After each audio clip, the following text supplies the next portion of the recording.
You know, the one very strange thing that I've been thinking about on the 17th anniversary of 9/11, as a parent of young children, uh, and the thing that comes to mind is that my kids will grow up seeing 9/11 as this kind of event from the ancient past, right? Something from which they are detached. Kind of like how I saw when I was a kid growing up. I remember when I learned about the Vietnam War or the Cold War, the JFK assassination.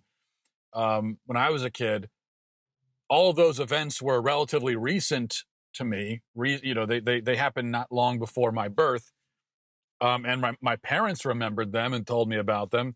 But still, it just felt like something ancient, and that's how things that happened before you were born, I guess, always feel.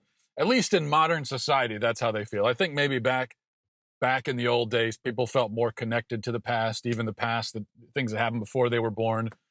Um, but in this modern day and age, when news moves so quickly, and I don't know, we're just so immersed in things that are happening around us.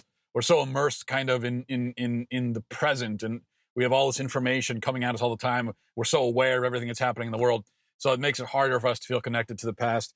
And so that's how it's kind of strange that that's the perspective that my kids will have of 9/11, because it was an event that was it was probably the defining event for my generation. I remember I was a freshman in high school when 9/11 happened, and everything changed after that. In fact, it's very sad. I was also thinking about this the other day.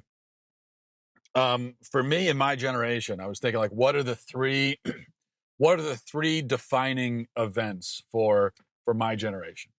Um, People who are, in their late 20s, early 30s right now. Or what I'm talking about, national events, not personal events. And so for me, those three events very easily, very, very clearly would be, there was Columbine, which happened when I was in middle school. And we're sadly so used to uh, school shootings now, but when that happened, it was unprecedented, or at least it felt unprecedented. And it just changed. It changed school. It changed from then on out. School just felt different, and there was this feeling of unease and danger that you had in school that never really went away after that. And then 9/11, which, like I said, happened. I think I was in ninth or 10th grade when that happened. And then for me, the last thing, being as I grew up in Maryland, the last defining event was the DC sniper, which I guess if you were in other parts of the country, that was more just like a news item. But around where I lived, it was a very terrifying time for a couple of weeks, where you legitimately thought that you might get shot when you're walking to the bus stop or when you come out of your house, because that's what was happening.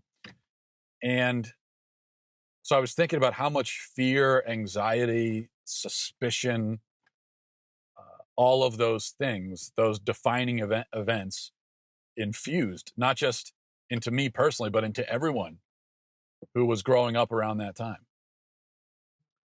Um, so it's kind of sad that I think every generation has tragic events that are defining for them. But I also think that some generations have also great, tremendous, spectacular events that are also defining. Think about the moon landing, for my grandparents' generation.